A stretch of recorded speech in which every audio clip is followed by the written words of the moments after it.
गरीब की शादी। शशि की सौतेली माँ ने उसकी शादी की तो बड़े घर में, लेकिन पति कोई काम न करता। आप ससुर जी के साथ काम पर क्यों नहीं जाते?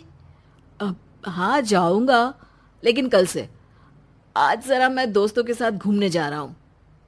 शशि के दो बच्चे होते हैं, लेकिन रमेश का हाल वैसा का वैसा ही रहता है। एक दिन, सुनिए ना, बच्चा रो रहा है, इसके दूध के लिए पैसे नहीं है। अरे तो पिताजी से ले लो ना। क्यों? अगर आप में कमाने की क्षमता नहीं थी तो शादी क्यों की? तभी घर आई बड़ी ननद बोल पड़ती है। आहा हा हा, तुम्हारी माँ को साफ साफ कह दिया था कि लड़का ना कमाता है ना कभी कमाएगा। हम चार चार बहनें हैं इसका ख्याल रखने के लिए, और पिताजी का इतना सारा पैसा, तुम्हें किस चीज की कमी रखी है? लेकिन थोड़े ही सालों में तकदीर बदल जाती है। शशि का ससुराल गरीब हो जाता है। सब बिकने के बाद शशि अपने पति, बच्चे और सास के साथ किराए के मकान में आ जाती है। मैं कोई नौकरी करना चाहती हूँ दीदी। अरे इतने बड़े घर की बहू थी शशि, तुम नौकरी करोगी? नहीं नहीं नहीं नहीं। नहीं करूंगी तो घर कैसे चलेगा? बच्चों को भी तो पालना है ना। तभी शशि का भाई आ जाता है। शशि, ये ले राशन का सामान, किसी भी तरह की कोई भी जरूरत हो तो बताना। भाई, अब मैं नौकरी करूंगी। देख बहन, वैसे तो मैं तेरे साथ हूं, लेकिन हाँ, मैं ये भी चाहता हूं कि तू अपने पैरों पर खड़ी हो जा। शशि को एक प्ले स्कूल में छोटे बच्चों को संभालने की नौकरी मिल जाती है। एक दिन, शशि, मेरे स्कूल को अब तुम संभाल लो। मैं कुछ दिनों के लिए अपने बेटे के पास जा रही हूं। लेकिन प्ले स्कूल अकेले मैंने कभी नहीं संभाला है। अब ये सब मैं नहीं जानती। इतने महीनों में तूने जो देखा, बस पूरे आत्मविश्वास के साथ उसे करना। शशि नीलम के जाने के बाद पूरे 1 महीने उसका स्कूल अकेले संभालती है, और फिर एक दिन आता है जब वो अपना खुद का स्कूल भी खोल लेती है। वाह शशि, तुमने आज मेरा सर गर्व से ऊंचा कर दिया। तुम्हारा यही आत्मविश्वास तुम्हें बहुत आगे ले जाएगा। नीलम, बहुत आगे जाने की चाह नहीं है, बस ये छोटा सा स्कूल मेरे बच्चों की अच्छी शिक्षा में मेरी मदद करे, यही मैं चाहती हूँ। शशि थोड़े थोड़े पैसों से ही अपना परिवार पाल रही थी। एक दिन उसके घर उसकी बड़ी ननद आती है। अरे भाभी, घर में कूलर तो लगा लेती, मेरी माँ को कैसे पंखे में लिटा रखा है? अरे तो शशि कौन सा एसी लगा कर सो रही है?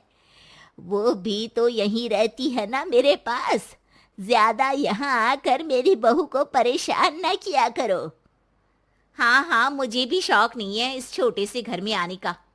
मैं तो बस ये बोलने आई थी कि मेरे बेटे की शादी है तो ननिहाल का जो नेग होता है वो ले आना। हाँ हाँ, जितना बनेगा कर देंगे, और ना हुआ ना तो वो भी नहीं करेंगे। तभी शशि बोल पड़ती है। अरे नहीं नहीं माँ जी, रीटा घर की बेटी है, उसके ससुराल वाले उससे शादी पर पूछेंगे कि मायके से क्या मिला। रीटा, तुम मुझे सामान की लिस्ट भेज देना, मैं पूरी कोशिश करूंगी कि तुम्हारी हर डिमांड को पूरा करे। अच्छा, मैं खाना लगाती हूँ। शशि ये बोलकर किचन में चली जाती है। धीरे धीरे कर शशि किसी न किसी तरह अपनी सारी ननदों की डिमांड भी पूरी करती, बच्चों की ख्वाहिशें भी, और उनकी पढ़ाई के लिए पैसे जोड़ती।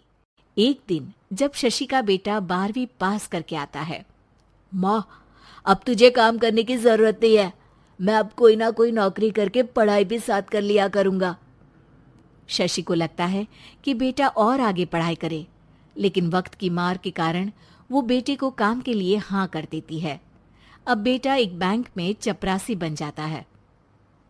लड़का देखने में तो बड़ा अच्छा है, अंग्रेजी भी पटर पटर बोलता है, फिर चपरासी क्यों?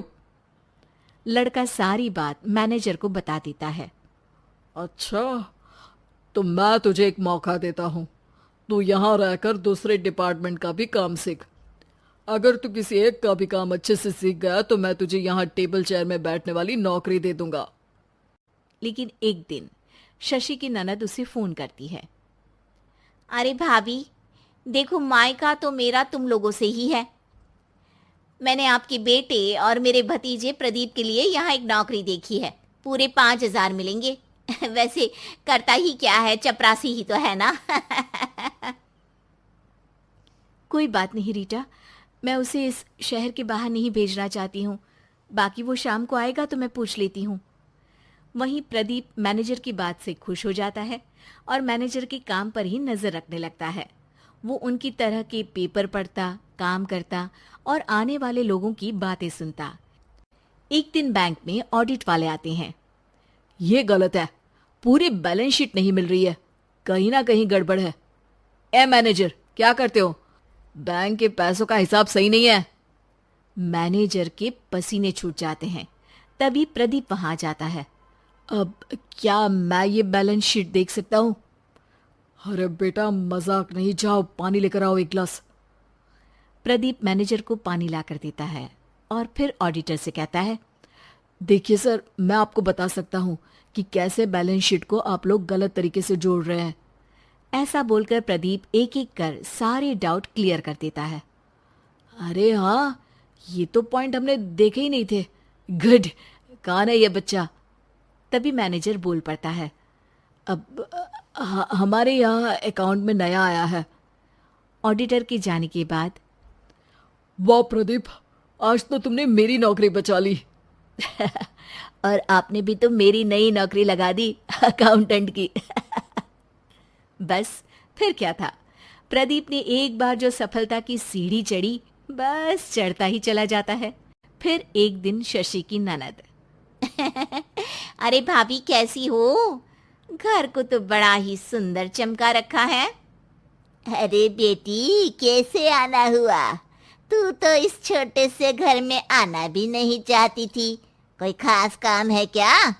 अब हाँ, वो माँ, मेरा जो मजला बेटा है ना, वो अकाउंट से पढ़ाई कर रहा है, तो प्रदीप से बोलकर उसकी भी कहीं अच्छी नौकरी लगा दो ना।